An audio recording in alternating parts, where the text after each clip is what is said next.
Welcome to Vidhatha. Kaleshwaram project కుంగిపోయిన తర్వాత దీనికి సంబంధించి కాంగ్రెస్ ప్రభుత్వం కమిషన్ వేసింది. అలాగే ఎన్ఎస్డిఏ ఈ ప్రాజెక్టు మీద రిపోర్ట్ ఇచ్చింది. ఈ ప్రాజెక్టు వైబుల్ కాదు, ఈ ప్రాజెక్టులో నీటి నిల్వ చేయలేమనేమో ఇప్పుడున్నటువంటి ప్రభుత్వం చెప్తా ఉంది. ఈ ప్రాజెక్టు నిర్మాణంలో కీలక భూమిక పోషించినటువంటి బీఆర్ఎస్ పార్టీ నీళ్లను ఎందుకు లిఫ్ట్ చేయట్లేదు అన్నట్టు ఒక పక్క గొడవ జరుగుతా ఉంది. ఈ నేపథ్యంలో ఈ నెలాఖరు లోపున కమిషన్, జస్టిస్ ఘోష్ కమిషన్ నివేదిక ఇవ్వబోతా ఉంది. ఈ నివేదిక తర్వాత ఏం జరగబోతా ఉంది, ఇప్పటివరకు వచ్చినటువంటి ఎన్ఎస్డిఏ రిపోర్ట్ మీద ప్రభుత్వం ఏం చర్యలు తీసుకుంది, ఈ అన్ని విషయాలని మనతో మాట్లాడడానికి సాగునీటి రంగ నిపుణులు, విశ్లేషకులు నయనాల గోవర్ధన్ గారు ఉన్నారు. నమస్కారం సార్. నమస్తే అండి. కాళేశ్వరం ప్రాజెక్టు ఒక అద్భుతం అని ఈ ప్రాజెక్టు నిర్మాణం చేపట్టినటువంటి బీఆర్ఎస్ ప్రభుత్వం, అప్పటి ముఖ్యమంత్రి కేసీఆర్ చెప్పారు. దాదాపు 1,00,000 కోట్ల వరకు ఈ ప్రాజెక్టు మీద వ్యయం చేశారు. దీని ద్వారా నీటిని లిఫ్ట్ చేసి మొత్తం నిజామాబాద్, కరీంనగర్, మెదక్, నల్గొండ జిల్లాలన్నిటికీ సాగునీటికి నీరందించే విధంగా తీసుకొచ్చినటువంటి ప్రాజెక్టు కింద చెప్తాం. అయితే అన్ఫార్చునేట్ 2023లో ఈ మేడిగడ్డ బ్యారేజ్, ఈ ప్రాజెక్టులో కీలకమైనటువంటి మేడిగడ్డ బ్యారేజీ కుంగిన తర్వాత ఈ ప్రాజెక్టు పైన నీడలు కమ్ముకున్నటువంటి మాట వాస్తవం. ఆ తర్వాత జరిగినటువంటి ఎన్నికల్లో బీఆర్ఎస్ పార్టీ అధికారం కోల్పోయింది. అధికారంలోకి వచ్చినటువంటి కాంగ్రెస్ పార్టీ ఈ ప్రాజెక్టు వయబుల్లా కాదని చూస్తామని చెప్పి ఆ కేంద్ర నీటిపారుదల సంఘాన్ని అడిగారు. ఈ మేరకు ఎన్ఎస్డిఏ రిపోర్ట్ ఇచ్చింది. తర్వాత దీని మీద ఒక విచారణ కమిషన్ ఏర్పాటు చేసింది. జస్టిస్ ఘోష్ కమిషన్ ని విచారణకు ఏర్పాటు చేశారు. కమిషన్ ఈ నెలాఖరుకు నివేదిక ఇచ్చేటువంటి పరిస్థితి. ఈ పరిస్థితుల్లో కాళేశ్వరం ప్రాజెక్టు పైన ఒక చర్చ జరుగుతుంది. ఇది కట్టడం రైటా తప్ప అన్నట్టు చర్చ జరుగుతాం. రెండోది ఈ కమిషన్ ఏం చెప్తుంది అనేది ఉత్కంఠంగా ఎదురు చూస్తా ఉంది. ఈ కమిషన్ నివేదిక తర్వాత ఇప్పటికే ఒక కమిషన్ ఎన్ఎస్డిఏ రిపోర్ట్ వచ్చింది. దాని మీద ప్రభుత్వం ఏం చర్యలు తీసుకుంది, ఈ ఘోష్ కమిషన్ తర్వాత ప్రభుత్వం ఏం చేసే అవకాశం? కాళేశ్వరం ప్రాజెక్టు 2023 అక్టోబరు 21 సాయంత్రం 6:15 సమయంలో 7వ బ్లాక్ లోని కొన్ని పియర్స్, నీటిపారుదల పరిభాషలో వాటిని పిల్లర్లు అనకుండా పియర్స్ అంటారు. ఆ పియర్స్ సుమారు 5 అడుగుల పైన కుంగిపోయి భూగర్భంలోంచి పునాది అడుగు భాగంలోంచి దాదాపు పై వరకు, అంటే రేడియల్ గేట్లు, ఐరన్ స్టీల్ గేట్స్ వరకు దాదాపు 3 అడుగుల వెడల్పుతో నెట్ట నిలువున చీలిపోయింది. దాని తర్వాత కేవలం ఈ కొద్ది రోజుల్లోనే, ఒక వారం రోజుల్లోనే NDSA, national dam safety authority, కేంద్ర ప్రభుత్వానికి ప్రభుత్వ రంగ విభాగాల్లో అది పనిచేస్తుంది ఎన్డీఎస్ఏ. ఈ డ్యామ్ సేఫ్టీ అథారిటీ ఏదైతే ఉందో వచ్చి అక్కడ ప్రాజెక్టులో, ఏ ప్రాజెక్టులో కూడా నీళ్లు ఉంచడానికి వీల్లేదు. బ్యారేజెస్, వాటిని ప్రాజెక్టులు అని కూడా అనకూడదు. ఆ 3 అన్నారం, మేడిగడ్డ, సుందిల్లా బ్యారేజెస్ అవి. కానీ నిర్వహణ అంతా కూడా వాటిని భారీ ప్రాజెక్టులుగా చేశారు.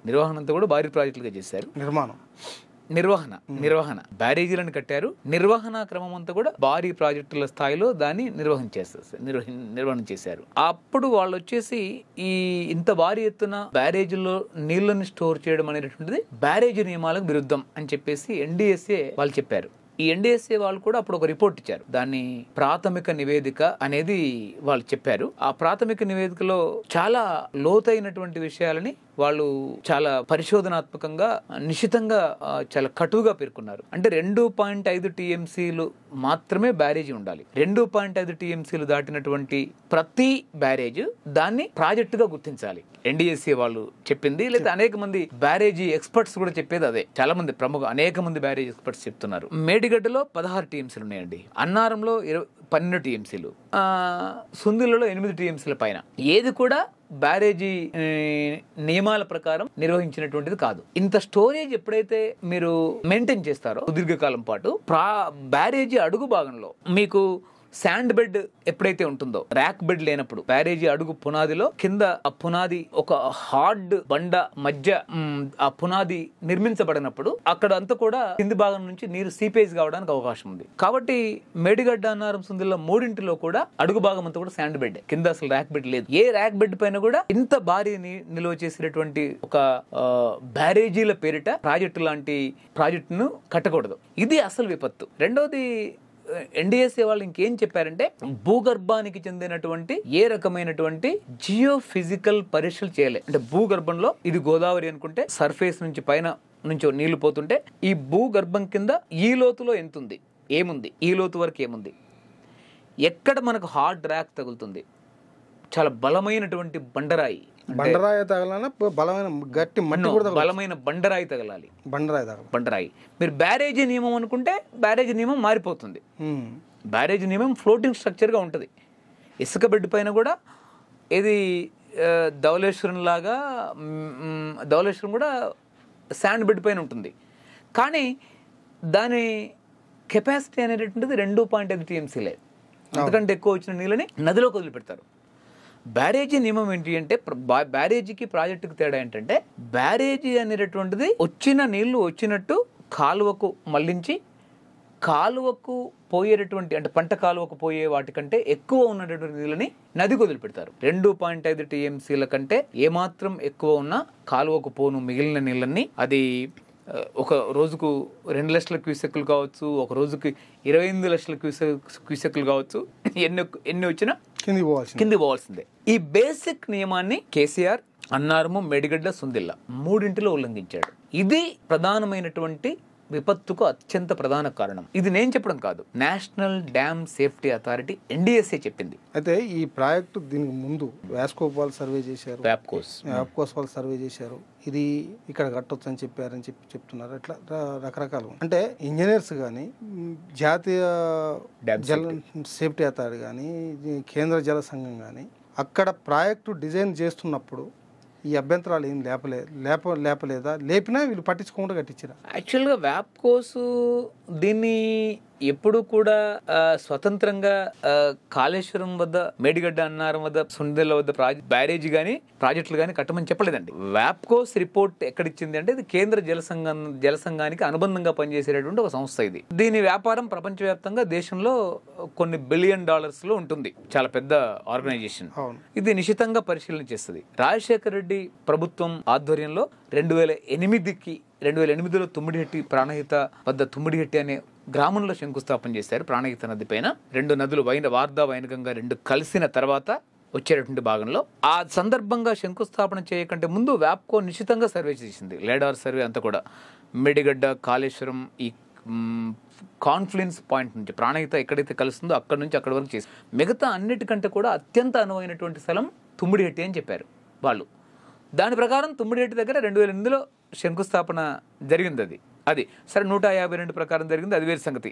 అది తర్వాత కాంగ్రెస్ ప్రభుత్వం పోయి తెలంగాణ ఉద్యమం వచ్చి, తెలంగాణ ఉద్యమం తర్వాత TRS పార్టీ వచ్చి 2014 నుంచి వీళ్ళు వచ్చిన తర్వాత వీళ్ళ ప్రియారిటీస్ మొత్తం మారినాయి. అంటే తుమ్మిడిహెట్టి దగ్గర చేస్తే తుమ్మిడిహెట్టి నుంచి ప్రాణహిత పథకం ఏదైతే ఉందో అది 38,500 కోట్ల పథకమే. ఆల్రెడీ అక్కడ 1,727 కోట్ల రూపాయల కాలువ పని పూర్తయింది. 116 కిలోమీటర్లకు పొడవున కాలువ పూర్తయింది. దాని కొరకు ఇంత డబ్బు ఖర్చు చేశారు. దాదాపు 60% కాలువలు పూర్తయిపోయినాయి. ఒక బ్యారేజ్ కట్టడమే అక్కడ తరువాయి. బ్యారేజ్ కూడా అక్కడ మేడిగడ్డ వల్ల కాకుండా శాండ్ బెడ్ కాకుండా భారీ మంచి ర్యాక్ ఉంటుంది. భూ ఉపరితలంలోనే బలమైన బండ మనకు కనిపిస్తుంది. నది అంతా భూగర్భంలో కూడా బండరాయే ఉంటుంది. ఆడ ఇక పైన రాయి ఉన్నప్పుడు కింద ఖచ్చితంగా అదే ఉంటుంది. అంటే రాళ్ళు పైన ఉన్నవి అంటే కింద అడుగు భాగంలో కూడా అది ఉన్నది అనేది ప్రవాహం కోసేస్తుంటారు రాయిని. ఆ విధంగా అది అనువైంది అనేది చెప్పారు. అదే మళ్ళీ కేసీఆర్ వచ్చిన తర్వాత అది కాదు, దాన్ని మార్చి మేడిగడ్డ ఎందుకు అనువైంది, ఇక్కడ కాళేశ్వరం కింద 18 కిలోమీటర్ల కింద అని ఎందుకు చెప్పారు అంటే రాజేందర్ గుప్తా ఆయన వ్యాప్కోస్ మేనేజింగ్ డైరెక్టర్ అండ్ చైర్మన్. ఆయన ఇంట్లో 2023లో సిబిఐ అతని ఇంట్లో మేబీ 2022 కావచ్చు, సబ్జెక్ట్ టు కరెక్షన్, 38,000 కోట్లు దొరికాయండి. 38 కోట్ల రూపాయల డబ్బు, 2,000 రూపాయల కట్టలు దొరికాయి. కాళేశ్వరం సర్వే అయినాకనా కాళేశ్వరం సర్వే ముందా? కాళేశ్వరం ఎప్పుడో పూర్తి అయిపోయింది. కాళేశ్వరం 2016లోనే పూర్తి అయిపోయి 2016లో డ్యామ్ నిర్మాణం స్టార్ట్ చేశారు. కాళేశ్వరం అయిపోయిన తర్వాత 2016లో 14లో వీళ్ళ గవర్నమెంట్ వచ్చేసింది. 2015లో చాలా శరవేగంగా తుమ్మిడిహెట్టి అని కొద్ది రోజులు వీళ్ళే తుమ్మిడిహెట్టి దగ్గర నిర్మాణం చేస్తామని వీళ్ళే అని ఒక శుభోదయాన కొద్దిమంది లాభాపేక్ష గల కేసీఆర్ ప్రయోజకులు వీళ్ళందరూ కూర్చొని ఒక 5-6 నెలల తర్వాత వీళ్ళు కాళేశ్వరంకు షిఫ్ట్ అయ్యారు. మేడిగడ్డకి షిఫ్ట్ అయిన తర్వాత 16 నుంచి 2 సంవత్సరాల్లో పూర్తి చేయాలని వాళ్ళు డిసైడ్ చేసుకున్నారు. 24 నెలలో మేడిగడ్డ, అన్నారం, సుందిల్ల మూడింటిని పూర్తి చేయాలని వాళ్ళు అనుకున్నారు. 19లో వాళ్ళు స్టార్ట్ చేశారు. 3 ముఖ్యమంత్రులు జగన్, ఫడ్నవీస్, తర్వాత కేసీఆర్ ముగ్గురు ముఖ్యమంత్రులు ప్రారంభించిన తర్వాత 19 నుంచి 2023లో ప్రాజెక్టు అక్టోబర్ 21న కుంగిపోయింది. నేను చెప్పేది 23 కంటే ముందే ఆయన ఇంట్లో 38 కోట్ల రూపాయలు డబ్బులు దొరికాయి. ఆ డబ్బు ఎవరిదండి? అంత డబ్బు రాజేందర్ గుప్తాకి ఎలా వచ్చింది? ఆయన ఇంట్లో విల్లా పేపర్స్ దొరికాయి, రిజిస్ట్రేషన్ పేపర్స్ దొరికాయి. చాలా నోయిడా దగ్గర ఆయన చాలా రియల్ ఎస్టేట్ భూములు కొన్నటువంటిది. ఈ రోజు కదా మురళీధర్ రావు ఈఎన్సి తర్వాత శ్రీధర్ ఏవైతే హరిరామ్ దగ్గర భారీ ఎత్తున దొరికాయో ఆ రోజు కూడా అంత దొరికాయి. అంటే ప్రాజెక్టు కుంగక ముందే అక్కడ సిబిఐ దాడుల్లో దొరికినటువంటి డబ్బుల్ని బట్టి ఈ ప్రాజెక్టులో అవినీతి జరిగిందనేటువంటి ఒక నిర్ధారణ మీకు కాళేశ్వరంలో జరిగినటువంటి అవినీతి డబ్బులే రాజేందర్ గుప్తా వ్యాప్కోస్ మేనేజింగ్ డైరెక్టర్ అండ్ చైర్మన్ దగ్గర లభించినవి. దానికి గాను అతను జైలుకు పోయాడు. ఇంకా భారీ చేస్తున్న స్థిరాస్తులు కూడా ఆయన దగ్గర లభించాయి. ఏదైనా కాళేశ్వరం మేడిగడ్డ దగ్గర బ్యారేజ్ కట్టాలన్నటువంటి నిర్ణయం తీసుకున్న దాని ఫలితంగా అక్కడ డబ్బులు అనేది మీరు అనబోతున్నారు. ఖచ్చితంగా అవే అనబోతున్నారండి. అవి కాళేశ్వరం పాపపు సొమ్మే. కాళేశ్వరంలో జరిగినటువంటి స్కాండల్ డబ్బులే. అయితే దీని తర్వాత సరే ఇప్పుడు కాళేశ్వరం మేడిగడ్డ బ్యారేజ్ కుంగిన తర్వాత జరిగిన పరిణామాలలో జస్టిస్ ఘోష్ కమిషన్ రేపు రిపోర్ట్ ఇస్తుంది కదా. ఇప్పటి వరకు ప్రాథమికంగా వాళ్ళు ఏమైనా ఒక అంచనాకు వచ్చారా? కమిషన్ ఏమైనా అంచనాకు వచ్చినట్టు మీకు ఏమైనా ఉందా ఐడియా? పినాకిని చంద్రఘోష్ సుప్రీంకోర్టు మాజీ న్యాయమూర్తి ఎవరైతే ఉన్నారో కాళేశ్వరం అవినీతికి పైన విచారణ చేయడం కొరకు ఆ కమిషన్ నియమించారు. ఆ కమిషన్ చాలా సుదీర్ఘమైనటువంటి విచారణ చేసింది. ఆ కమిషన్ కి మేము కూడా ఒక రిపోర్ట్ ఇచ్చాము. మా రిపోర్టును కూడా స్వీకరించి నవంబర్ 23 పోయిన 2024 నవంబర్ 23 రోజు నేను కూడా కాళేశ్వరం కమిషన్ ముందు కాళేశ్వరం ప్రాజెక్టులో జరిగినటువంటి అవినీతి పైన ఒక డిపోజిషన్ ఒక సాక్ష్యం కూడా ఇవ్వడం జరిగింది. నమోదు చేశారు వాళ్ళు కూడా. అంటే మీరు చెప్తున్నట్టుగా కాళేశ్వరం ప్రాజెక్టులో అవినీతి జరిగిందని ఏదైతే మీరు చెప్పి రిపోర్ట్ ఇచ్చానంటున్నారు కమిషన్ కి, అంటే ఒక నివేదిక ఇచ్చానంటారు. ఆ నివేదికలో అంటే మీరు ఏ అంశాలను మీరు స్పష్టంగా పొందుపరిచారు? అంటే అవినీతి జరిగిందని మీరు ఎట్లా నిర్ధారణకు వచ్చేది? చాలా క్లియర్గా దాని కొరకు సుమారు 94,000 కోట్లు ప్రభుత్వం వెచ్చించింది. 94,000 కోట్ల డబ్బులు వెచ్చించినటువంటి ప్రాజెక్టు ద్వారా నేను చెప్పడం లేదు, comptroller and auditor general CAG చెప్తుంది. మొత్తం ఇంత డబ్బు చెల్లించినప్పటికీ కూడా, నిర్మాణాలు ఇన్ఫ్రాస్ట్రక్చర్ నెలకొల్పినప్పటికీ కూడా దాని ద్వారా వచ్చినటువంటి సాగునీరు 42,000 ఎకరాలండి. కాగ్ చెప్పింది, నేను చెప్పడం లేదు. కాగ్ నివేదిక వాళ్ళు 18 లక్షల ఎకరాలకు చెప్పారు కదా. అంటే వాళ్ళు చెప్పింది 18,30,000 ఎకరాలు కొత్త ఆయకట్టు, ఇంకో 18,40,000 ఎకరాలు స్థిరీకరణ. అసలు 36 లక్షల పైచిలకు ఎకరాలు వాళ్ళు చెప్పింది. అసలు 36 లక్షలు కాదు, 1 లక్ష కూడా ఇవ్వలే కదా మీరు.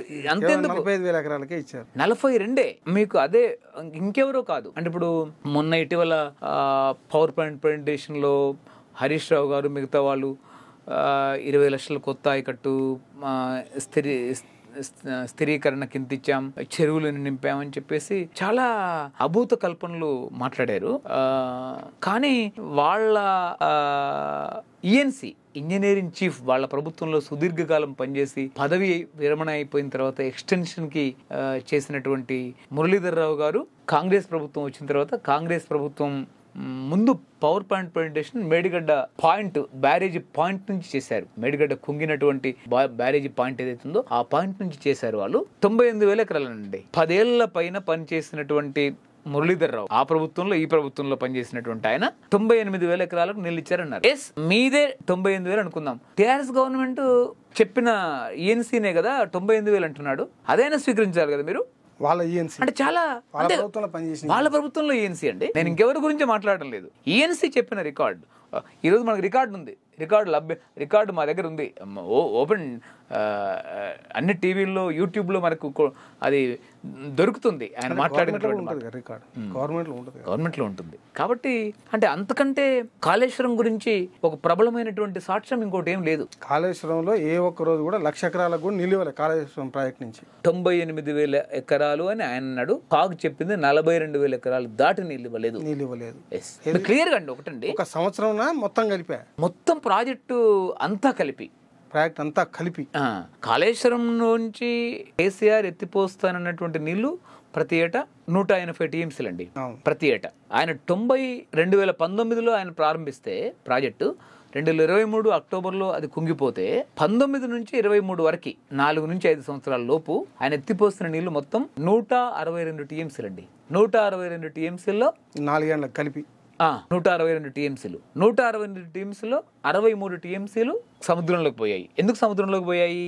పైనుంచి ఇవి ఎత్తిపోసేసరికి కడెం నుంచి నీళ్ళు రావడం గోదావరిలో ఇవి గోదావరిలో ఎదురెత్తిపోయడం కదా. అవును. అంటే ప్రకృతిలో ప్రపంచంలో ఎవరు చేయనటువంటి ఒక పూర్తి ఇంజనీరింగ్ నియమాలకి ప్రకృతి నియమాలకి పూర్తి భిన్నమైనటువంటి ప్రాజెక్ట్ ఇది. ప్రకృతి ఏమో మహాశక్తితో ఒక జలశక్తిని కిందికి తోస్తూ ఉంటుంది. అదే వర్షాకాలంలో నీళ్లు వేసవిలో పైకి ఎత్తిపోయడం ఉండదు. వేసవిలో నీళ్ళు ఎక్కడ ఉండవు. వేసవిలో ప్రాణహితలో కూడా నీళ్లు ఉండవు, మేడిగడ్డలో కూడా నీళ్లు ఉండవు. కాబట్టి వర్షాకాలం ఉన్నప్పుడు మాత్రం నీళ్ళు ఎత్తిపోస్తారు. అదే వర్షాకాలంలో పైనుంచి ఎగువ నుంచి కడెం నీళ్ళు వస్తాయి, శ్రీరామ్ సాగర్ నీళ్ళు వస్తాయి. ఆ నీళ్లు ఎదురు ఎత్తిపోసినటువంటి నీళ్ళని ఎదురు తన్నేస్తాయి. అంటే కరెంటు ఖర్చు పెట్టి వేల కోట్ల రూపాయలు కరెంటు బిల్లుకు పెట్టి నీళ్ళు ఎత్తిపోస్తాం, పైనుంచి వరదలని మళ్ళీ అయ్యే నీళ్ళు కిందకి వదిలేస్తాం.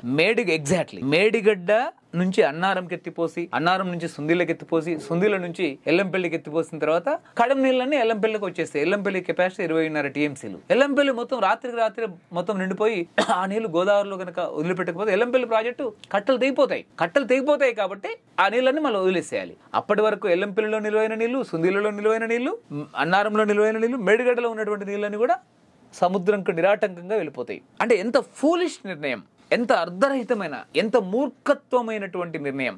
అంటే ఆధునిక ప్రపంచంలో కాకతీయుల చెరువులు కూడా ఎంత అధ్వానంగా కట్టలే. కాకతీయులు నిర్మించినటువంటి పురాతన చెరువులు ఆ రోజు ఉన్నటువంటి శాస్త్ర సాంకేతిక పద్ధతికి సంబంధించినటువంటి విషయాల్లో వెంట్రుక వాసి కూడా వాళ్ళు వ్యతిరేకంగా లేరు. ఇవాళకి చెక్కు చెదరలేదు కదా, ఈ రోజుకి చెక్కు చెదరలేదు. నేను అదే అంటున్నాను. పాకాల గానీ రామప్ప గానీ ఏది తెలంగాణలో కొన్ని వేలాది చెరువులు నిర్మించారు. గొలుసుకట్టు చెరువులు, ఇప్పుడు పై చెరువు మత్తడి పోస్తే కింద చెరువు నిండుది. చిట్ట చివరి వరకు నది వద్ద ఉన్నటువంటి చెరువు వరకు నిండుది. వాళ్ళు ఏ ఒక్క చెరువు అంటే అంత ఒక 100 శతాబ్దాల వెనక, ఒక 4-5 శతాబ్దాల వెనక నిర్మించినటువంటి వాళ్ళు కూడా ఇంత అధ్వానంగా చేయలేదు. అధ్వానం కాదు, వాళ్ళు అద్భుతమైన టెక్నాలజీతో చేసి వాళ్ళ టెక్నాలజీ లేకపోతే నీ దగ్గర చెరువులు ఎక్కడ ఉన్నాయి? ఎగ్జాక్ట్లీ. అసలు వాస్తవంగా తెలంగాణని ఈరోజు ఆదుకుంది, బతికిస్తుంది. తెలంగాణ ఆహార ఫైల్స్కి ఏది మన ఆహార గిడ్డంగులకి నిన్నటి వరకు ఆధునిక ప్రాజెక్టు రానంత వరకు కూడా కాకతీయుల చెరువులే ఆధారం.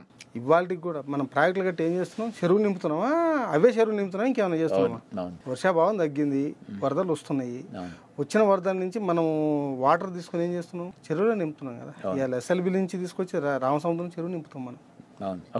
ఇలా పాలేరు చెరువు సాగర్ లిఫ్ట్ కెనాల్ నుంచి పాలేరు చెరువుగా మనం నింపుతుంది. కాబట్టి ఏంటంటే ఇక్కడ 160 టీఎంసీలు ఎత్తిపోస్తే 63 టీఎంసీలు కిందికి పోతే వీళ్ళు నికరంగా ఎత్తిపోసింది 99 టీఎంసీలు అండి. 99 టీఎంసీల నుంచి ఎన్ని లక్షల ఎకరాలకు నీళ్ళు ఇచ్చారండి? అంటే అది మొత్తం కూడా అన్ని సంవత్సరాల్లో కలిపి, అందులో హైదరాబాద్ కు తాగునీళ్ళు ఉంటాయి, మల్లన సాగర్ లో వాడుకుంది ఉంటది, ఎక్కడ కాలువల నిర్మాణం పూర్తి కాలే, ఫీడర్ ఛానల్స్ పూర్తి కాలే వీళ్ళు. కాబట్టి ఈ రోజుకి కూడా కొన్ని నీళ్లు ఎత్తిపోసినటువంటి నీళ్లు కొండపోచమ్మలో అక్కడ ఇక్కడ ఉంటాయి. అంతే మరి, కాలువలు డిస్ట్రిబ్యూటర్ కెనాల్స్ ఉంటేనే కదా వచ్చి మెయిన్ కెనాల్స్ పూర్తయినది. అప్పుడు ఎక్కడ కూడా మీకు ఫీడర్ ఛానల్స్ కానీ పొలాల్లోకి వెళ్ళేటటువంటి కాలువలు ఈ రోజుకి పూర్తి కాలే. అంటే వాటిలో కిక్ బ్యాక్స్ ఉండవు కదా. అవును కిక్ బ్యాక్స్ ప్రాజెక్ట్లో ఉంటాయి కానీ వీటిలో ఉండవు కదా. అవును. చాలా చోట్ల ప్రభుత్వాలు డబ్బులు వచ్చే పనులు చేస్తారు తప్ప దాని నుంచి ప్రజలకు డెలివరీ అయ్యే పనులు కావట్లేదు. ఎందుకు ప్రభుత్వాలు ఆ దిశగా ఆలోచన చేయడం లేదు? అంటే ఒకటి చాలా కీలకమైందండి. గత 25 సంవత్సరాల్లో వాళ్ళ ఎన్నికల ఎక్స్పెండిచర్ విపరీతంగా పెరిగింది. ఈ ఎన్నికల ఎక్స్పెండిచర్ని మీట్ కావాలంటే వాళ్ళ సొంత ఇంట్లోంచి ఎవరు తీసుకురారు. టీఆర్ఎస్ పార్టీ కల్వకుంట్ల చంద్రశేఖరరావు గారు మాజీ ముఖ్యమంత్రి, ఆయన సొంత ఇంట్లోంచి తీసుకురారు. గత తెలుగుదేశం ప్రభుత్వమో లేకపోతే కాంగ్రెస్ ప్రభుత్వమో ఇంకే ప్రభుత్వమో వాళ్ళ ఇంట్లోంచి తీసుకురారు. మొత్తం ప్రజల ఖజానా నుంచి, ప్రభుత్వ ఖజానా నుంచి ఒక పథకం రూపొందిస్తారు. ఆ పథకం పేరిట ప్రాజెక్టు నిర్మాణం అవుతుంది. ఆ ప్రాజెక్టు బీడు భూములకి, ఎండుతున్న పొలాలకు నీళ్లు ఇస్తుందా, ప్రజలకు నీళ్లు ఇస్తుందా అనేటువంటిది ఆ ప్రాజెక్టు లక్ష్యం కాదు. ఆ ప్రాజెక్టు లక్ష్యము, ఆ స్కీమ్ లక్ష్యము, దాని ప్రాజెక్టు యొక్క బహుళ ఎత్తిపోతల స్థితి, ఈ దాని పథకంలో ఉండే సంక్లిష్టత అంతా కూడా బడ్జెట్ సైజును పెంచడం ఉద్దేశం. బడ్జెట్ సైజును బేలునే చేయడం, ఎంత భారీ ఎత్తున పెంచితే అంత గొప్ప ప్రాజెక్టు అనేటటువంటిది. కాంట్రాక్టర్లు కూడా అలానే ఉన్నారు, రాజకీయ నాయకులు అలానే ఉన్నారు. కాబట్టి ఈ రాజకీయ నాయకులు కి సూచించేటటువంటి వాళ్ళు కూడా ఇంజనీర్లు కాకుండా అసలు కాంట్రాక్టర్లు ప్రాజెక్టులు డిజైన్ చేస్తున్న పరిస్థితి, రూపొందిస్తున్నటువంటి పరిస్థితి అనేది ఇటీవల కాలంలో ఒక పెద్ద విషాదం. గత దశాబ్దాల కాలంగా కాంట్రాక్టర్లే ప్రాజెక్ట్ రూపొందిస్తారు, కాంట్రాక్టర్లే బడ్జెట్ ఎస్టిమేషన్ వేస్తారు, కాంట్రాక్టర్లు ప్రభుత్వం దగ్గర ప్రపోజల్ పెట్టి కాంట్రాక్టర్లే. ఆశ్చర్యకరమైన విషయాలు తెలుస్తుంది ఏంటంటే, మేము నీటి పరిశోధనలు ఎప్పుడైతే బయలుదేరామో అప్పటి నుంచి ఇప్పటి వరకు ఈ కాంట్రాక్టర్లు ఎవరైనా లెజిస్లేచర్స్ అంటే ఎవరైనా ఎన్నిక కాబట్టి ప్రజాప్రతినిధులు దాన్ని అంగీకరించకపోతే వాళ్ళను ప్రతిపక్షమైనా ఇంకే పక్షమైనా ఒప్పించేటటువంటి బాధ్యత కూడా వాళ్ళే తీసుకుంటున్నారనేది ఇటీవల వస్తున్న వార్తలు.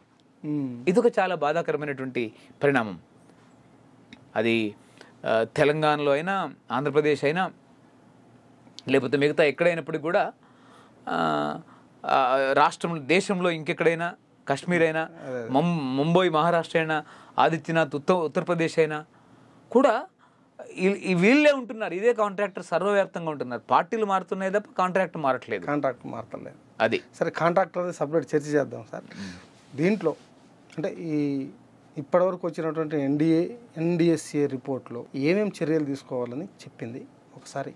ఎన్డిఎస్ఏ రిపోర్ట్లో మొదటి ప్రాథమిక నివేదికలో వాళ్ళు ఏం చెప్పారంటే, కింద అడుగు భాగంలో ఉండేటటువంటి భూగర్భానికి సంబంధించినటువంటి పరీక్షలు చేయలేదు. భూగర్భంలో మట్టి విశ్లేషణ, ఇసుక విశ్లేషణ ఒక డైమండ్ డ్రిల్లింగ్ తో చాలా లోతుగా చేసి, ఏ భాగంలో ఈ ఎత్తులో మట్టి ఉందా, ఇసుక ఉందా, ఈ ఎత్తులో ఫ్రాక్చర్ బండరాయి అంటే బలహీనమైనటువంటి రాళ్ళ లాంటివి బండరాళ్ళు ఏమైనా ఉన్నాయా, లేకపోతే ఎలాంటి నమూనాలు ఉన్నాయని చేయాలి. అది అస్సలు కేసీఆర్ పట్టించుకోలే. 24 నెలలో అంటే 2 సంవత్సరాలలో పూర్తి చేయాలి, మేడిగడ్డ అన్నారం పూర్తి చేయాలి అనేటటువంటి లక్ష్యమే పనిచేసింది తప్ప వేగంగా పూర్తి చేయడం ఎందుకు, వేగంగా దోచుకోవడం అనేది ఆయన లక్ష్యం. ఆ విధంగా ఆ వేగంలో వీళ్ళు ఒక ప్రాజెక్టు, ఒక బ్యారేజీ నిర్మించడానికి అవసరమైనటువంటి ప్రాథమికమైనటువంటి ఇంజనీరింగ్ పరీక్షలని, ప్రమాణాలని కూడా చేయడంలో వీళ్ళు విఫలమయ్యారు. దాని ఫలితంగా కింద మొదటి 2019 సంవత్సరంలో ప్రారంభించిన తర్వాతనే దాని కింద ఉన్నటువంటి రాఫ్ట్ అంతా కొట్టుకుపోయింది, ఆఫ్రాన్ కొట్టుకుపోయింది, దిమ్మెలు మొత్తం కొట్టుకుపోయినాయండి. దిమ్మెలు మొత్తం కొట్టుకుపోయాయి. దాని ఫలితంగా కింద ఏదైతే ప్రాజెక్టు ముందు భాగంలో ఒక పెద్ద కవర్ ఏర్పడింది. కవర్ అంటే ఒక పెద్ద లోతైన గుంత, నీటిపారుదల భాషలో ఒక పెద్ద లోతైన గుంత. అంటే వీళ్ళు ఏ ప్రాజెక్టు, ఏ బ్యారేజ్ నీళ్ళు ఇట్లా పోతాయి, పడతాయి. ఇప్పుడు అక్కడ కోసపోకుండా మనం సిమెంట్ దిమ్మలు వేస్తాం. అంటే ఆ దిమ్మెలు, ఆ నిర్మాణము, గర్భపు డిజైన్ చేసేటటువంటి సెంట్రల్ డిజైనింగ్ ఏజెన్సీ మన హైదరాబాద్ లో ఉన్నటువంటిది దేశంలోనే అత్యుత్తమమైంది. వాళ్ళు మాకు టైం కావాలని చెప్పారు. ఈ డిజైన్ రూపొందించడానికి లోపల భూగర్భ పరీక్షలు చేయాలి, భూగర్భానికి తగ్గట్టుగా మేము డిజైన్ ఇవ్వాలి.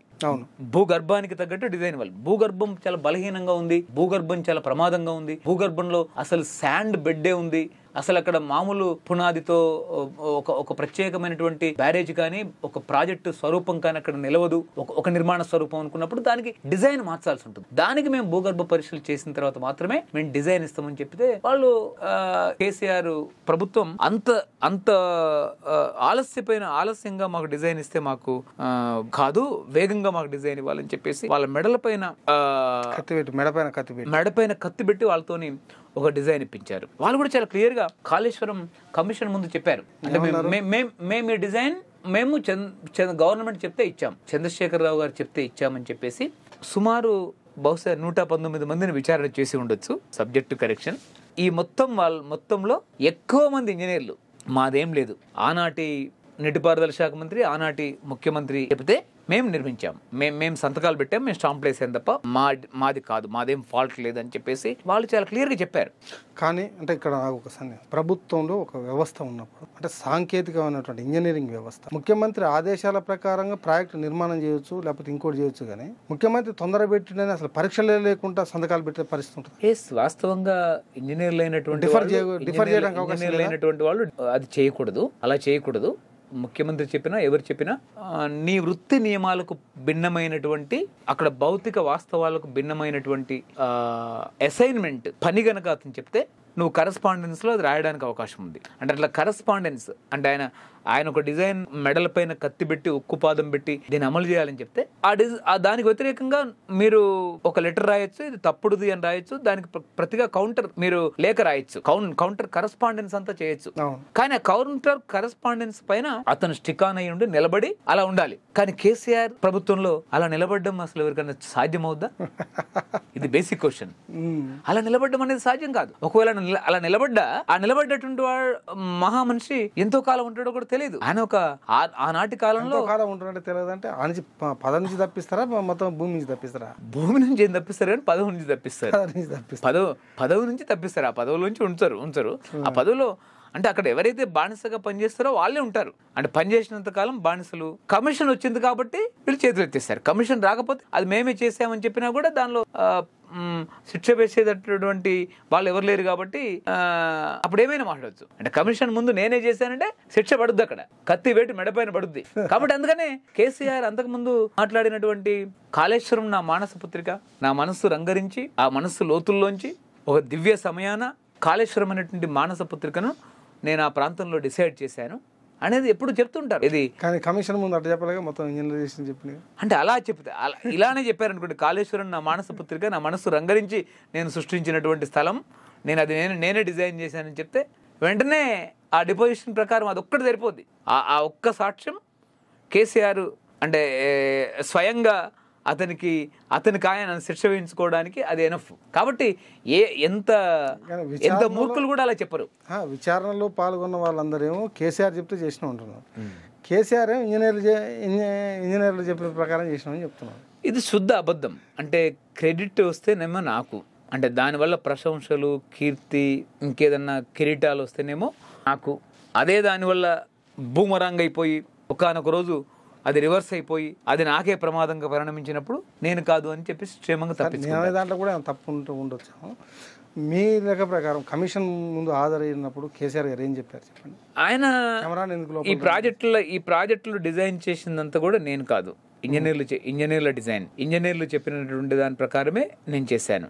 నాకు సంబంధించి స్వయంగా ఏ ఒక్కదాన్ని కూడా నేను చేయలేదు అని చెప్పేసి అది వరకు తన మానస పుత్రికగా ప్రచారం చేసుకున్నటువంటి మేడిగడ్డ కాళేశ్వరం, అన్నారం కాళేశ్వరం ప్రాజెక్ట్ బ్యారేజ్ ఇంజనీర్లు డిజైన్ చేసిందిగా చెప్పారు. ఇంజనీర్లు డిజైన్ చేసిందిగా చెప్పారు. సింపుల్ గా అంటే తను మొత్తం ప్రాజెక్టుకు ప్రధాన కారకుడిగా అనేటటువంటి దాన్ని తప్పించుకొని ఇంజనీర్లే మొత్తం అంత చేశారు అనేది చెప్పాడు. ఇంజనీర్ల పైన మొత్తం నేరమంతా మోపాడు. ఇది ఇంజనీర్లు గుర్తించాలి. ఈరోజు పోలవరంలో పనిచేస్తున్న ఇంజనీర్లు, కేంద్ర జలసంఘం దగ్గర పనిచేస్తున్న ఇంజనీర్లు, అనేక ప్రాజెక్టుల్లో పనిచేస్తున్నటువంటి ఇంజనీర్లు ఎప్పుడైనా విపత్తు జరిగి ఆ ప్రాజెక్టు పైన విచారణ కమిషన్లు ప్రారంభిస్తే అక్కడ అంటే ఎలాంటి విపత్తు జరుగుద్దో మనం ఈ సంవత్సరంన్నర కాలం పాటు చాలా ఒక మంచి బ్రహ్మాండమైనటువంటి వాస్తవ దృశ్యాలని మనం చూస్తున్నాం. కమిషన్ నివేదిక తర్వాత ఈ ప్రభుత్వం ఏం చేసే అవకాశం ఉంది? అంటే చరిత్రలో ఉన్నటువంటి ఇలాంటి కమిషన్లకు సంబంధించినటువంటి విషయాలను పరిశీలిస్తే, అంటే కమిషన్ నివేదిక ఏదైతే గతంలో ఇచ్చారో, లేకపోతే ఈ పినాకిని చంద్రబోస్ కాళేశ్వరం అవినీతి పైన వేసినటువంటి కమిషన్ రిపోర్ట్ ఇచ్చిన తర్వాత కూడా పెద్ద ఏదో అంటే కేసీఆర్ పైన శిక్షలు పడతాయి, జైలుకు పంపిస్తారు అనేటటువంటి నమ్మకం అయితే మాకు లేదు. అంటే అనేక కమిషన్ల యొక్క చరిత్రను చూసినప్పుడు అది ఉన్నట్టయితే కనిపిస్తలేదు. అంటే చరిత్రలో భారతదేశ పాలకులందరూ కూడా ప్రాంతీయ పార్టీలు కావచ్చు, జాతీయ పార్టీలు కావచ్చు, పెద్దగా ఒకరికొకరు మరొకరిని జైలుకు పంపించినటువంటి పరిస్థితి కూడా ఇక్కడ కనిపించలే. అది ఇప్పటి వరకు అందరికీ ఇది దానికంటే భిన్నంగా ఉంటుందని మీరేం అనుకోవట్లేదు. అందరికీ మంచిగా అందరూ మిత్రులే అట్లా. కాబట్టి దానికంటే పెద్ద భిన్నంగా ఏముండదు. ఒక్కడో అక్కడ అంటే బీజేపీ మోడీకి ఐడియాలజికల్ శత్రువుగా ఉన్నాడు కాబట్టి లాలు లాంటి వారిని జైలుకు పంపించారు. అది కూడా ఐడియాలజికల్గా విరుద్ధం. మోడీ ఒక రైట్ వింగ్ ఐడియాలజీ, అతను ఆర్ఎస్ఎస్ ఐడియాలజీకి పూర్తి విరుద్ధంగా ఉంది కాబట్టి లాలు ప్రసాద్ యాదవ్ అక్కడ జరిగింది. కానీ మిగతా దేశంలో ఆ విచారణ వాళ్ళు చేపట్టినటువంటి అనేక విచారణలో తర్వాత ఎవరైతే బీజేపీలో కలిశారో వాళ్ళందరికీ అసలు కేసులన్నీ కూడా మాఫీ అయిపోయినాయి. సిబిఐ కానీ ఈడీ కానీ ఎక్కడ ముందుకెళ్ళట్లేదు. అంటే ఒక కమిషన్ ఒక రిపోర్ట్ ఇచ్చిన తర్వాత ఆ రిపోర్టులో కనుక అంటే ప్రాజెక్టులో క్రమాలు జరిగాయనో లేకపోతే సాంకేతిక లోపం కూలిందనో ఏదైనా ప్రభుత్వం లోపంతో ఇక్కడ అది కుంగటానికి కారణమైంది లేకపోతే ఇట్లా అయింది అనేది తప్పుల్ని కనుక ఐడెంటిఫై చేసి ఉంటే చేస్తే ఏ రకమైనటువంటి చర్యలు తీసుకోవడానికి అసలు ఆస్కారం ఉంటుంది, తీసుకున్నా తీసుకోకపోయినా జనరల్గా. అంటే ఒకటండి, కాళేశ్వరం కమిషన్ రిపోర్ట్ మాత్రమే ఇస్తుంది, కమిషన్ రిపోర్ట్ ఇస్తుంది. కానీ ప్రభుత్వం చర్యలు తీసుకోవాలి. ప్రభుత్వానికి ఏ రకమైనటువంటి అవకాశాలు ఉంటాయి అసలు చర్యలు తీసుకోవడానికి అవకాశం ఈ రోజు ఉన్నటువంటి భారతీయ చట్టాల ప్రకారం నిన్నటి ఐపీసీ, ఈరోజు భారతీయ న్యాయ సంహిత బిఎన్ఎస్ ఏదైతే ఉందో దాని ప్రకారం వాళ్ళపైన క్రిమినల్ కేసులు పెట్టాల్సి ఉంటుంది. అంటే నేరం ఏ లెవెల్లో వాళ్ళు దాన్ని గ్రావిటేట్ చేశారు, ఆ నేరం యొక్క స్వభావాన్ని ఏ విధంగా వాళ్ళు నిర్ధారించారు అనేటటువంటిది రేపు కమిషన్ నివేదికలో చాలా క్లియర్గా చెప్తారు. కమిషన్ నివేదిక వచ్చిన తర్వాత అప్పుడు ప్రభుత్వం కేసులు వాళ్ళపై నమోదు చేస్తుందా లేదా, ఏం చేస్తుంది అనేది చూడాల్సినటువంటి అవసరం ఉంది. కేసులు ప్రభుత్వమే నమోదు చేయాలి. మీకు చూస్తే విజిలెన్స్ కమిషన్ ప్రభుత్వం వచ్చిన కొద్ది రోజులకే విజిలెన్స్ కమిషన్ ఏర్పాటు చేశారు. ఆయన చనిపోయిన ఆఫీసర్, విజిలెన్స్ హెడ్ పోతూ నివేదిక ఇచ్చాడు. ఆ నివేదికలో చాలా మంది ఇంజనీర్లపైన యాక్షన్ తీసుకోమని చెప్పారు. కానీ అది చాలా సుదీర్ఘకాలం తర్వాత ఇటీవల ఒక 3 ఇంజనీర్లపైన యాక్షన్ తీసుకున్నారు. కేవలం 3, Muralidhar Rao, head of the department Sridhar, Hariram 3 మీద తీసుకున్నారు. మనకి అది చాలా మందిని సూచించింది. విజిలెన్స్ రిపోర్ట్ కూడా చాలా మందిని సూచించింది. పత్రికల్లో కూడా పేర్లు వచ్చాయి. 60 మంది కాదు, తక్కువే. అయితే 55-60 పైన ఉన్నారు. అయితే ఈ విధంగా అందరికీ ఇది ఇంకా వర్తించలేదు. కాబట్టి రేపు అంటే రాజకీయ పెద్దలకు ఏది అమలు చేస్తారు, ఏం చేస్తారు అనేది వేచి చూడాల్సింది. తెలంగాణ సమాజం మాత్రం దీనిపైన చాలా ఆసక్తితో చూస్తుంది, ఏమవుతుంది, ఏం చేస్తారనేది. అంటే ఇప్పటివరకు ఒకటి విజిలెన్స్ కమిషన్ ఒకటి వచ్చింది, ఎన్ఎస్డిఏ కూడా వచ్చింది. ఎన్ఎస్డిఏ దాని మీద గవర్నమెంట్ ఇప్పటివరకు తీసుకున్న చర్యలు ఏమైనా ఉన్నాయి? అంటే ఎన్డిఎస్ఏ ఫైనల్ నివేదిక సుమారు సమరీ మెయిన్ నివేదిక అంతా కలిసి ఒక 400 పేజీలకు దగ్గరగా ఉంటుందండి. ఆ ఎన్డిఎస్ఏ రిపోర్ట్లో వాళ్ళు క్లియర్గా ఒకటి ఏం చెప్పారంటే, కాళేశ్వరం ప్రాజెక్టుని, మేడిగడ్డ ప్రాజెక్టుని, బ్యారేజీని రిహాబిలిటేట్ చేయమని చెప్పారు. ఆ రిహాబిలిటేట్ చేయమని అనేటువంటిది అంటే ఏదైతే 7వ బ్లాక్ ఉందో మొత్తం 8 బ్లాక్లు ఉంటాయండి. ఒక్కో బ్లాక్లో 9 నుంచి 10-11 పియర్స్ వరకు ఉంటాయి. అంటే పియర్స్, ఆ పియర్స్లో మీకు 7వ బ్లాక్లో ఉన్నటువంటివి 5 అడుగుల లోతు కుంగిపోయాయి. కొన్ని మిగతాయి కొంత లోతు కుంగిపోయాయి. మిగతా 11 మొత్తం ఎన్ని పియర్స్? 11 అండి. 11 వివిధ లోతుల్లోకి కుంగిపోయాయి. కొన్ని 5 అడుగుల లోతు వరకు కుంగిపోయాయి. కాబట్టి 7వ బ్లాక్లో ఉండేటటువంటి 11 పియర్స్ని కూల్చవలసిందే. ఆ కూల్చడం అనేటటువంటిది అంటే దాన్ని డిస్మాంటిల్ చేయడం అనేది మామూలు మన పాత ఇల్లును డిస్మాంటిల్ చేసినటువంటి పద్ధతిలో డిస్మాంటిల్ చేయడానికి వీల్లేదండి. అది డిస్మాంటిల్ చేసేటటువంటి సమయంలో పక్క 7వదంటే 6వ దానికి కానీ 8వ దానికి కానీ, ఈ రెండింటి మధ్యలో 7వది ఉంటుంది కదా. అవును. ఇది కూల్చేటప్పుడు 6వ దాంట్లో 1 డ్యామేజ్ అయినా, 8వ దాంట్లో 1 డ్యామేజ్ అయినా, 8వ దాంట్లో మొత్తం పియర్స్ కూల్చాలి, 6వ దాంట్లో మొత్తం పియర్స్ కూల్చాలి.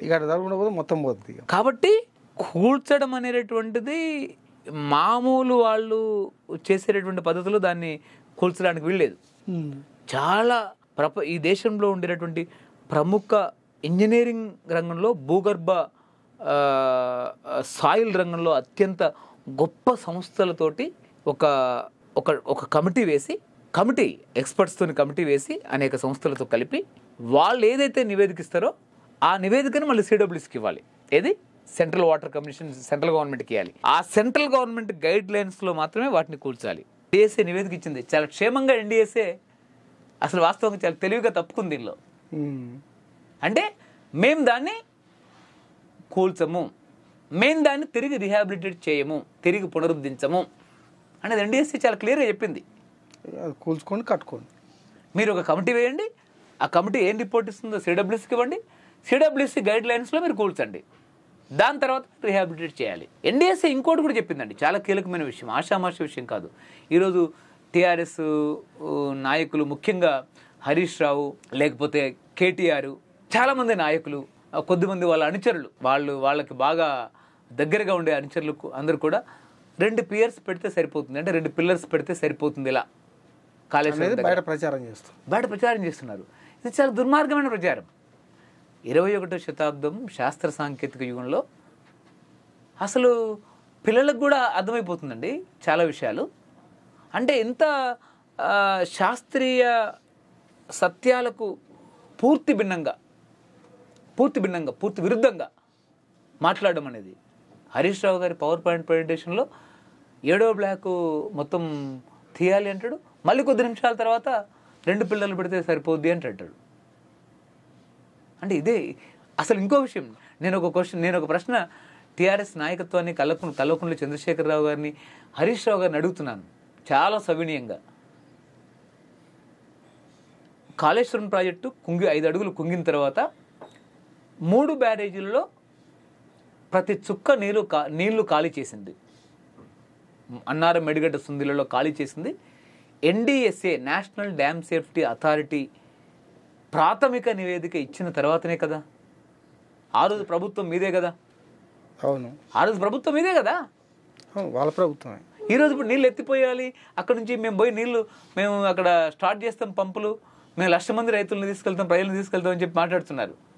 అసలు మీ ప్రభుత్వం అక్టోబర్ 21 నుంచి సుమారు డిసెంబర్ వరకు వాళ్ళ గవర్నమెంట్ రాలే. అక్టోబరు, నవంబరు, డిసెంబర్ 3 నెలలు, సుమారు 2 నెలలు, పూర్తి 2 నెలలు, పూర్తి 2 నెలల పాటు ప్రాజెక్టుల్లో ఒక్క చుక్క నీళ్ళు లేకుండా, ఏ రోజు ఎత్తిపోయకుండా మీరే ఉన్నారు కదా. ఎన్డీఎస్ఏ నివేదికను అమలు చేసింది మీరే కదా, ప్రాజెక్టులు మొత్తం ఖాళీ చేసింది మీరే కదా. ఈరోజు ప్రాజెక్టులు మీరు ఎట్లా నింపాలంటారు? ప్రాజెక్టుల్లో మోటార్లు మీరు ఎట్లా ఆన్ చేయాలంటారు? అంటే ప్రభుత్వంలో ఉన్నారు కాబట్టి ఎన్డీఎస్ఏ రిపోర్ట్ ఇంప్లిమెంట్ చేశారు, ప్రతిపక్షం ఉన్నారు కాబట్టి రైతుల కోసం నీళ్ళు ఇవ్వమంటారు. అంటే ఇంకొక అర్ధరహితమైన విషయం, అక్కడ బాంబు పెట్టారని చెప్పేసి తెల్లవారి ఎవరో ఇంజనీరు కంప్లైంట్ ఇప్పించారు. అవును, అసలు అంటే బాంబు అనేటటువంటిది ఒక పనికిమాలినటువంటి ఆరోపణ. అంటే ఎంత దుర్మార్గమైందంటే, బాంబు పెట్టారు, ఏదో విద్రోహ శక్తులు బాంబు పెట్టారు, లేదు ప్రతిపక్షాలు పెట్టారు, లేదు మీ ప్రధాన ప్రతిపక్షమైనటువంటి కాంగ్రెస్ పార్టీ పెట్టింది భయ్. అసలు ఆ విద్రోహ శక్తులపైన, ఆ ప్రతిపక్ష పార్టీ పైన, ఆనాడున్నటువంటి ప్రధాన ప్రతిపక్ష పార్టీ పైన మీరు సుమారు 2 నెలలు పూర్తి 60 రోజులకు పైగా మీ ప్రభుత్వం అధికారంలో ఉంది. మీరు ఈ రాష్ట్రానికి పెద్ద చక్రవర్తి, ఎవరికి లేనటువంటి హక్కులు, అధికారాలు, శక్తి మీకున్నది, మీరేమైనా చేయగలరు. పోలీస్ అంతా మీ చేతుల్లో ఉంది. మీరు చక్రవర్తి, సర్వ అధిపతి అయినటువంటి ప్రభుత్వానికి ఒక రాజ్యం తరహాలో, పురాతన రాజ్యం తరహాలో మీరు పరిపాలించారు దాన్ని, తెలంగాణ రాష్ట్రాన్ని. ఆధునిక ప్రజాస్వామిక ప్రభుత్వం తరహాలో కాకుండా రాజుగారి నియంతృత్వ, అప్రతిహతమైనటువంటి హిట్లర్, ముసోలిని తరహా నియంతృత్వ పాలన అంతా కొనసాగింది. మీ పోలీసు విచారణను ఎవరు అడ్డుకున్నారండి? ఎందుకు బాంబు పెట్టారని చెప్పి తెలుసలేదు. బాంబుతోనే కూల్చాలని ఫలానా వ్యక్తి, ఫలానా ప్రతిపక్ష నాయకుడు, లేదా ఫలానా విద్రోహ శక్తి, కాశ్మీర్ టెర్రరిస్టా, ఖలిస్తాన్ టెర్రరిస్టా, కాంగ్రెస్ టెర్రరిస్టా, లేకపోతే ఎవరైనా నక్సలైట్లు బాంబులు పెట్టారా కింద? లేకపోతే ప్రతిపక్ష పార్టీ పెట్టిందా, కాంగ్రెస్ పార్టీ పెట్టిందా? ఎవరు పెట్టారు? ఎందుకు చెప్పలే? Basic question. అంటే చాలా బాధాకరమైనటువంటి విషయం ఏంటంటే ఇప్పటికీ ఇలాంటి అర్ధరహితమైనటువంటి మాటలు మాట్లాడడం అనేటువంటిది మనకు మనం మన స్టేచర్ని, గౌరవాన్ని, మన వ్యక్తిత్వాన్ని ఇంకెవరో కాదు మనకు మనమే తగ్గించుకోవడం. వాస్తవాలకి విరుద్ధంగా ఉన్నటువంటిది ఏది కూడా చరిత్రలో నిలవదు. కానీ ఎన్డీఎస్ఏ రిపోర్ట్ వచ్చిన తర్వాత కుంగిపోయినటువంటి పియర్స్ని, 7వ బ్లాక్ని పునరుద్ధరించే చర్యలు ఈ సర్కార్ ఎందుకు చేయట్లేదు? ఆ విమర్శలు అవుతున్నాయి. అంటే ఒకటి క్లియర్ అండి, అంటే ఎన్డీఎస్ఏ చెప్పింది, ఎన్డీఎస్ఏ నివేదికలు నేను ఇందాక చెప్పాను కదా, దాన్ని మీరు దాన్ని తప్పట్టదు. దాని తర్వాత పునరుద్ధరించడం అసాధ్యం అండి. పునరుద్ధరించడం వీళ్ళ చేతిలో లేదు. పునర్నిర్మాణం చేయాలి కదా. అదే పునరుద్ధరణ, పునర్నిర్మాణం అనేటటువంటిది అంతా కూడా ఎక్స్పర్ట్స్ కమిటీ నివేదిక వచ్చిన తర్వాత సెంట్రల్ గవర్నమెంట్ ఆధ్వర్యం, సిడబ్ల్యూసీ ఆధ్వర్యంలో చేయాలి. అది కేంద్ర ప్రభుత్వం పైన ఉంది. ఇప్పుడు ఈ ప్రభుత్వం పైన లేదు. ఈ ప్రభుత్వం పైన లేదు. అది జాతీయ ప్రాజెక్టు కాదు కదా, స్టేట్ ప్రాజెక్టే. స్టేట్ ప్రాజెక్ట్ జాతీయ ప్రాజెక్టు సంబంధం లేదు. అంటే సిడబ్ల్యూసీ నుంచి పర్మిషన్ తీసుకొచ్చుకొని చేసుకోవడమే. లేదు, సిడబ్ల్యూసీ పర్మిషన్ కాదు. అంటే ఎక్స్పర్ట్స్ ఎన్డీఎస్ఏ వాళ్ళు ఏం చెప్పారంటే జాతీయ స్థాయి భూగర్భ నిపుణులు, ఇంకా మిగతా అనేక పూణేలో ఉన్నటువంటి సాయిల్ నిపుణులు, మిగతా అనేక మందితో కలిసి, కొద్దిమంది ఐఐటి నిపుణులు, మిగతా ఇంజనీరింగ్ నిపుణులతో కలిసి ఒక కమిటీ వేయండి. అంటే ఎలా రిహాబిలిటేట్ అంటే పునరుద్ధరించడం, పునర్నిర్మాణం చేయడం. ఎన్డీఎస్ఏ మాట్లాడింది పునరుద్ధరణ, పునర్నిర్మాణానికి సంబంధించి వాళ్ళ కమిటీ వేసి, ఆ కమిటీ ఏ విధంగా నివేదికిస్తుందో ఆ నివేదికను సిడబ్ల్యూసీకి సమర్పించి, సిడబ్ల్యూసీ ఆ నివేదిక ప్రకారం వాళ్ళ పునరుద్ధరణ ఇంజనీర్లు చెప్పినటువంటి దాని తరహాలో దాన్ని కూల్చాలి. ఫస్ట్ 7వ బ్లాక్ని అడుగుముట్ట భూగర్భం నుంచి కూల్చి భూగర్భం నుంచి పై వరకు నిర్మించాలి. ఆ దిశగా ఇంకేం అడుగు, ఆ దిశగా అది అది అది అది స్టేట్ గవర్నమెంట్ స్థాయిలో లేదు. అది సెంట్రల్ గవర్నమెంట్ చేయాలి. నరేంద్ర మోడీ గవర్నమెంట్ జలశక్తి ఆధ్వర్యంలో ఉండేటువంటి సిడబ్ల్యూసీ ఆ కమిటీ నిర్మించాలి. ఇప్పుడు పోలవరంలో ఏ విధంగానైతే డయాఫ్రమ్ వాల్ కూలిపోయిందో, పోలవరం డయాఫ్రమ్ వాల్ కూలిపోయిన తర్వాత ఆంధ్ర ఇంజనీర్లు చేతులెత్తేశారు. దానికి నిధులు ఇస్తున్న పోలవరం అథారిటీ ఈ కమిటీని ఏర్పాటు చేసినటువంటి సెంట్రల్ గవర్నమెంట్ చేతులు ఎత్తేసింది. సిడబ్ల్యూసీ ఇంజనీర్లు అందరూ చేతులు ఎత్తేశారు. వాళ్ళు మాతో కూడా భూగర్భంలో ఏం జరిగింది అనేది మాకు అర్థమవట్లేదు, ఎందుకు కూలిపోయిందో అని చెప్పేసి వాళ్ళు ఇంటర్నేషనల్ ఎక్స్పర్ట్స్ తీసుకొచ్చారు.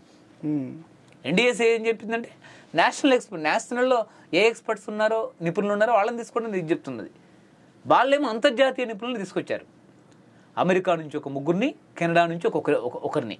వీళ్ళందరూ కూడా భూగర్భంలో ఉండేటటువంటి ప్రాజెక్టుల నిర్మాణం విషయంలో నిపుణులు. వాస్తవమే, భూగర్భ ప్రాజెక్టు నిపుణులు వీళ్ళు. డయాఫ్రమ్ వాళ్ళు ఎలా కట్టాలి, మిగతాది ఎలా కట్టాలి, ప్రాజెక్టులు డిజైన్ చేసడంలో వీళ్ళు కొద్దిమంది ఒక్కొక్క 100 ప్రాజెక్టులు, 80 ప్రాజెక్టులు ప్రపంచంలో చేశారు. మనం దీని గురించి మాట్లాడుకుందాం. కాబట్టి ఇది స్టేట్ గవర్నమెంట్ స్థాయిలో లేదు ఇప్పుడు ప్రస్తుతం. సో మేడిగడ్డ నీటిని ప్రజలు ఉపయోగించుకోవాలన్నా, మేడిగడ్డ బ్యారేజీ కుంగుబాటుకు కారకులైనటువంటి వాళ్ళపైన చర్యలు తీసుకోవాలన్నా ఈ ప్రభుత్వం, రేవంత్ రెడ్డి గారి ప్రభుత్వం ఏం చేయాలి, ఏం చేస్తే ఇది జరుగుతుంది? నివేదిక వచ్చిన తర్వాత నివేదికలో చెప్పినటువంటి వాస్తవాల ప్రకారం మీరు చర్యలు తీసుకుంటే సరిపోతుంది. అదొకటి. నివేదికలో చెప్పినటువంటి వాస్తవాల పైన ఆధారపడి వాళ్ళపైన క్రిమినల్ కేసులు పెట్టడం, బాధ్యులు ఎవరు అని చెప్పేసి ఘోష్ కమిషన్ చెప్తుందో ఆ ఘోష్ కమిషన్ నివేదిక ప్రకారం క్రిమినల్ కేసులు పెట్టి క్రిమినల్ కేసుల ఆధారంగా, అంటే షూటబుల్ ఏం జరిగింది,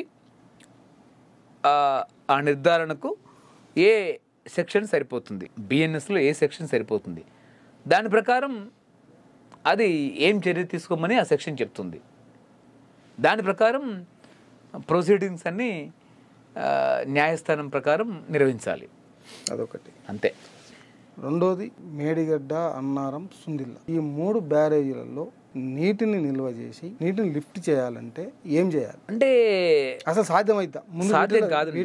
మేడిగడ్డ అన్నారు 3 నీళ్ళ నిల్వ చేయడం సాధ్యం కాదు. అంటే సేమ్ ఎన్డీఎస్ ఇంకోటి చెప్పింది, ఈ 7వ బ్లాక్ను కూల్చినా మీరు కొత్తగా నిర్మించినా 8వ బ్లాక్ కూలిపోదు, 8 దాంట్లో ఉన్నటువంటి అనేక పియర్స్ కూలిపోవు, 1 నుంచి 6 వరకు ఉన్నటువంటి బ్లాక్లు కూలిపోవు, పియర్స్ కూలిపోవు అని ఎక్కడ చెప్పలే. పక్కా అవి కూడా ఇట్లనే కూలిపోవచ్చు.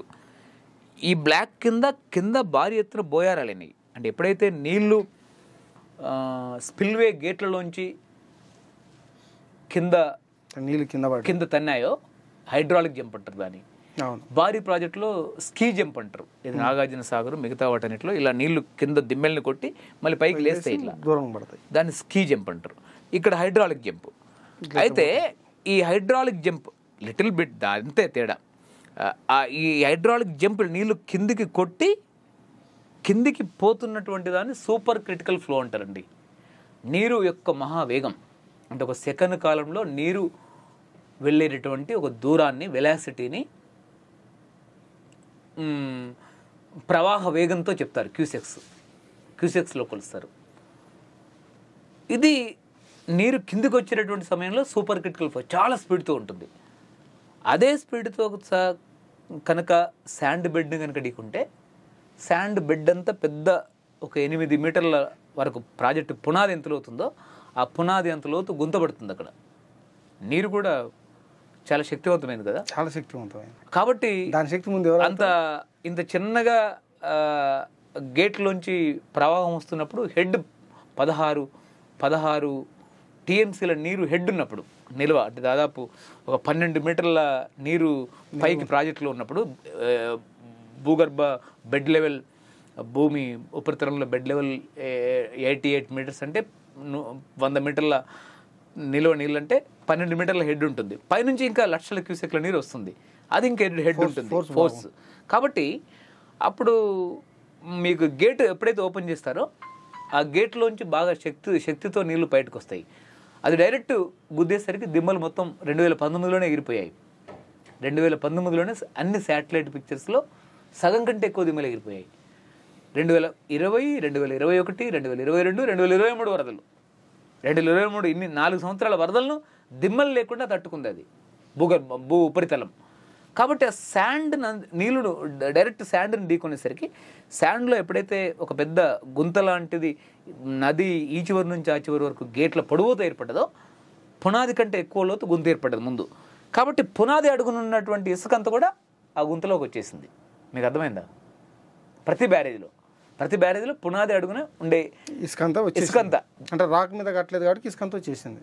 సీకెండ్ ఫైల్స్ కింద పునాది కింద ఉన్నటువంటి గేట్ల కింద ఉన్నటువంటిది అంతా వచ్చేసింది.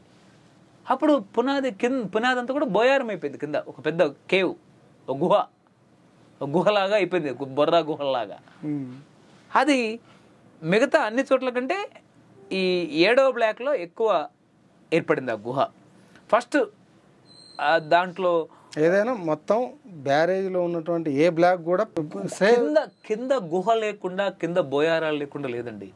సుందిళ్ళలో పెద్ద నీరు పైపింగ్ అవుతుంది, పంప్ అవుతుంది. బయట నుంచి వెనక నుంచి భూగర్భంలోంచి బయట నీళ్ళు వస్తున్నాయి. అంటే ఇప్పుడు 7వ పియరే కాకుండా మొత్తం బ్యారేజ్ ప్రమాదం ఉందండి. మూడు బ్యారేజీల్లో వీళ్ళు సిమెంట్ గ్రౌటింగ్ చేశారు లోపల. అంటే గ్రౌటింగ్ అంటే లోపల సిమెంట్ని అంత కెమికల్స్ని కలిపి కుక్కారు, కెమికల్ గ్రౌటింగ్ చేశారు. అంటే కొన్ని పదార్థాలు కలిపి కెమికల్ కలిపి ఆ రంధ్రాన్ని మూయడానికి. తర్వాత పాలియూరథిన్ గ్రౌటింగ్ చేశారు.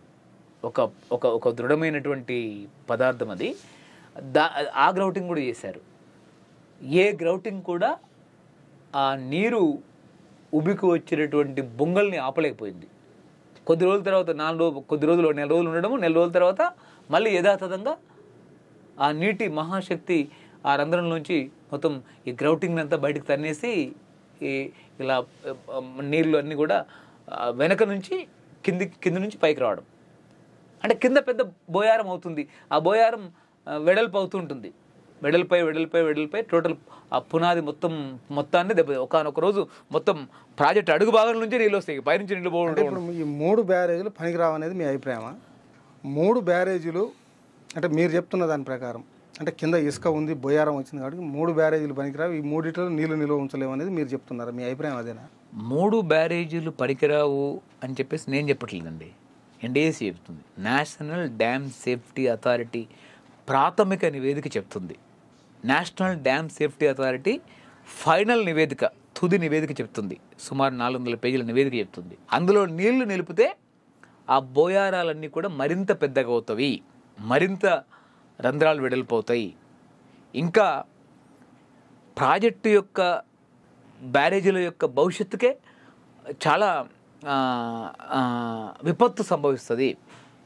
కింద ఉండేటటువంటి గ్రామాలు ఒకేసారి 3 బ్యారేజీల్లో కనుక నీళ్లు నింపి 3 బ్యారేజీలు తెగిపోతే, 3 బ్యారేజీల నుంచి కింద పెద్ద విపత్తు ఏమైనా సంభవిస్తే దారికి ఇటువైపులో ఉండేటటువంటి గ్రామాలు పట్టణాలు కొట్టుకుపోతాయి.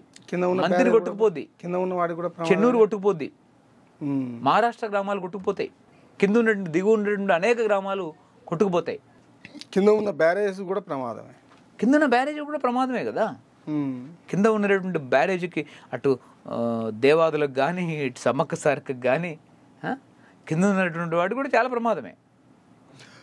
మరి కాళేశ్వరం ప్రాజెక్ట్ కింద 18 లక్షల ఎకరాలకు నీళ్లు, ఒక 18 లక్షల ఎకరాల ఆయకట్టు స్థిరీకరణ చెప్పేదాన్ని, ఈ రైతాంగానికి మొత్తం నీళ్ళు ఇవ్వాలంటే, గోదావరి నీళ్ళు ఇవ్వాలంటే అసలు ఏం చేయాలి? అంటే ఇవి వాడకుండా ఇవ్వాలంటే ఎట్లా? ఇప్పుడు 1,00,000 కోట్లు నీళ్ళలో, ఇప్పుడు మీరు చెప్పిన దాని ప్రకారంగా 1,00,000 కోట్లు నీళ్ళలో పోసినట్టే. అంటే 94,000 కోట్లు ఖర్చు పెట్టారు. అందులో 25,000 కోట్లు 25,000 కోట్లు అన్నారము, మేడిగడ్డ, సుందిల్ల బ్యారేజీలు ప్లస్ పంపు హౌజులు అన్నీ కలుపుకొని 25,000 కోట్లు గంగపాలైపోయినాయి.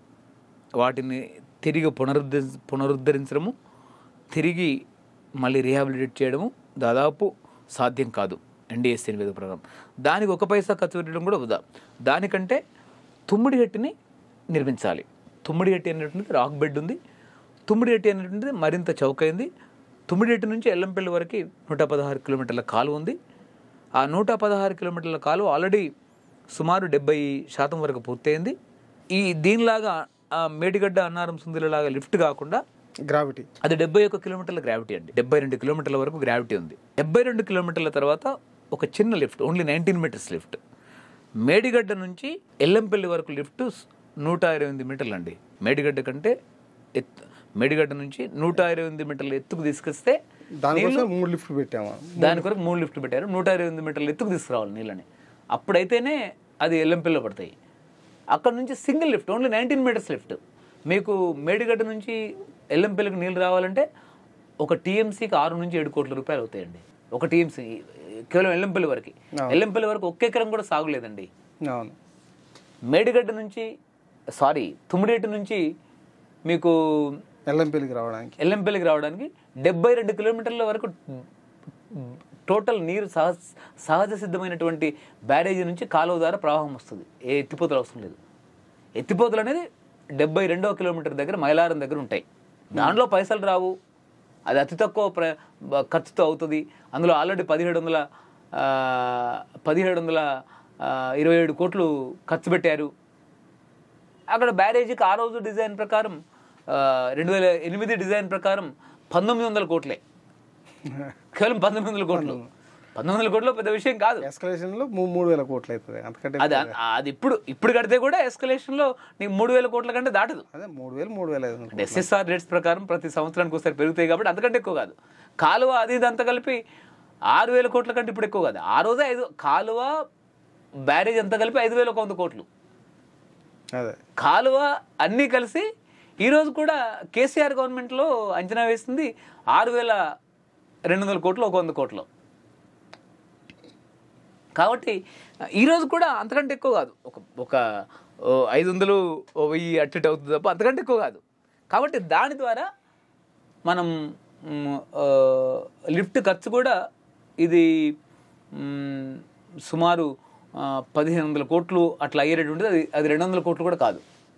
అంటే కరెక్ట్గా, అంటే ఇప్పుడు పెరిగిన రేట్స్ అవన్నీ కొద్దిగా చూసుకోవాలి. ఇప్పుడు కాళేశ్వరం ముఖ్యమంత్రి రేవంత్ రెడ్డి గారికి మీరు చేసే సూచన అంటే కాంగ్రెస్ ప్రభుత్వానికి, ఒకటి ఘోష్ కమిషన్ నివేదిక మీద కఠిన చర్యలు తీసుకోవాలి, రెండవది రైతాంగానికి నీళ్లు ఇవ్వాలంటే తమిళటి గట్టి తీసుకురమ్మంటారు ఒక 6,000 కోట్లు ఖర్చు పెట్టి. తుమ్మిడిహెట్టి ప్రాజెక్టును యుద్ధ ప్రాతిపదికన పూర్తి చేయాలి. తుమ్మిడిహెట్టి ప్రాజెక్టు పూర్తి చేస్తాము కాళేశ్వరానికి ప్రత్యామ్నాయంగా అని చెప్పేసి కాంగ్రెస్ పార్టీ, రాహుల్ గాంధీ గారు, రేవంత్ రెడ్డి గారు మేడిగడ్డ కుంగినప్పుడు, కాళేశ్వరం కుంగినప్పుడు అక్కడికి వీళ్ళు ఆ కుంగినటువంటి ప్రదేశాన్ని పరిశీలించడానికి వెళ్ళారు. ఆ సందర్భంగా మాట్లాడారు వాళ్ళు, మేము దీనికి ప్రత్యామ్నాయంగా పాత తుమ్మిడిహెట్టిని మేము పునరుద్ధరిస్తాం, మేము నిర్మిస్తాం అని చెప్పేసి వాళ్ళు ఎన్నికల ప్రణాళికలో పేర్కొన్నారు. వాళ్ళు చెప్పారు. దాని ప్రకారం దాన్ని నిర్మించాల్సినటువంటి బాధ్యత కాంగ్రెస్ పార్టీ పైన ఉంది. ఇప్పటికే ఆలస్యమైంది. దాదాపు 18 నెలలు ప్రభుత్వం పరిపాలన పూర్తయింది. ఇప్పటికీ దానిపైన మహారాష్ట్రతోటి చర్చలు నిర్వహిస్తామని చెప్పేసి ఉత్తమ్ కుమార్ రెడ్డి గారు సభాముఖంగా సమాధానం చెప్పారు. ఇప్పటి వరకు కూడా మహారాష్ట్ర ప్రభుత్వంతో అదే 148 పైన ఏదైతే చంద్రశేఖరరావు ఒప్పందం కుదుర్చుకున్నాడో ఫడ్నవీస్, చంద్రశేఖరరావు, అదే 148 మీటర్ల ఎత్తున ప్రాజెక్టు డిజైన్ చేసి కాలువ వెడల్పు చేస్తే సేమ్ అంతే నీరు వస్తుంది. 152 అయినా అంతే నీళ్ళు వస్తాయి, 148 అయినా అంతే నీళ్ళు వస్తాయి. కాలువ డిజైన్ అడ్డం కడితే చాలు, కాలువ డిజైన్ అడ్డం కడితే సరిపోద్ది అంతే. అది కాంగ్రెస్ పార్టీ ప్రధాన ఎన్నికల ప్రణాళిక. మిగతా నీటిపారుదల ఈరోజు చేపడుతున్నటువంటి నీటిపారుదల ప్రాజెక్టులు ఎన్నికల ప్రణాళికలో లేవు వాస్తవంగా. అంటే రాష్ట్రాన్ని ప్రభావితం చేసేంత శక్తివంతమైనవి కావు. తుమ్మిడిహెట్టి కాళేశ్వరం అనేది రాష్ట్రాన్ని ప్రభావితం చేసే అంత శక్తివంతమైంది. ఆ రోజు కాళేశ్వరం వల్ల ఎంత నష్టం టీఆర్ఎస్ పార్టీకి జరిగిందో ఈరోజు అంటే దీన్ని ఆలస్యం చేసేటటువంటి క్రమంలో 1,00,000 కోట్ల, మీరు అన్నట్టు 1,00,000 కోట్ల ఇన్ఫ్రాస్ట్రక్చర్ ఈరోజు వృధాగా ఉంది. కాళేశ్వరం వృధా 25,000 కోట్లు అడిగిపోతే మిగతా అంతా కూడా ఇన్ఫ్రాస్ట్రక్చర్ వృధాగా ఉంది. అది మొత్తం రావాలంటే ఇది రావాలి. తుమ్మిడిహెట్టి నిర్మిస్తేనే ఆ ఇన్ఫ్రాస్ట్రక్చర్ అంతా యూటిలైజేషన్లోకి, వాడకంలోకి వస్తుంది. ఇది చాలా కీలకమైన విషయం. దానికోసం రేవంత్ రెడ్డి ప్రభుత్వం నిర్ణయం తీసుకుని ముందుకెళ్లాలనేది వేగంగా. ఇప్పటికే ఏప్రిల్లోనే వాళ్ళ అసెంబ్లీ ముఖంగా చెప్పారు. ఇప్పటికైనా యుద్ధ ప్రాతిపదికన ఫడ్నవీస్ ఆ రోజు 148 మీటర్ల ఎత్తున ఒప్పందం చేసుకున్న అతనే ఈరోజు ఉన్నాడు. కాబట్టి 148 మీటర్ల ఎత్తున ప్రాజెక్టు తుమ్మిడిహెట్టి ఏదైతే ఉందో 1 ఎకరం భూమి కూడా మహారాష్ట్ర మునగది. అది నది ఒడ్డుల వరకే ఉంటుంది. వాటర్ రివర్ కోర్స్ మాత్రమే, రివర్ ఒడ్డు వరకే. కాబట్టి అది ఎవరికి అభ్యంతరం లేనటువంటి విషయం. తర్వాత వచ్చినటువంటిదంతా కూడా మన భూభాగంలోకి నీళ్ళు వస్తాయి కాబట్టి సమస్య లేదు. సో అలాగే ఇప్పుడు కాళేశ్వరం యొక్క ఈ ప్రాజెక్టు నిర్మాణంలో భాగం పంచుకున్నటువంటి వాళ్ళు తప్పని చర్యలు తీసుకోవాలని కోరుతూ, అదే రైతాంగం మొత్తం కోసం తమిళెట్టి ద్వారా ఇమీడియట్గా నిర్మాణం చేసి రేవంత్ రెడ్డి ప్రభుత్వం నీళ్ళు ఇవ్వాలని చెప్పి కోరుతా ఉన్నారు. Thank you sir. Thank you. నమస్తే.